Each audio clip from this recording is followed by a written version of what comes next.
My quest for equality began many years ago. When I was a boy, my family and I grew up in a small farm. We weren't rich, and none of us were benders. This made us easy targets for the firebender who extorted my father.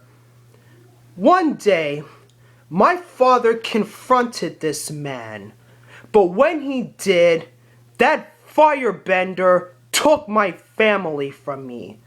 Then, he took my face. I've been forced to hide behind a mask ever since. As you know, the Avatars recently arrived in Republic City. And if she were here, she would tell all of you that bending restores balance to the world. But she is wrong.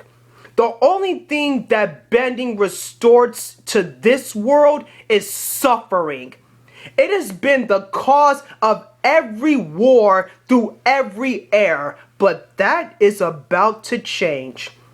I know you all are wondering, what is the revolution? You are about to get your answer. Since the beginning of time, the spirits have become guardians of our world, and they have spoken to me. They say the Avatar has failed humanity. That's why the spirits have chosen me to usher in a new era of balance. They have granted me a power that will turn equality into a reality. The power to take a person's bending away permanently.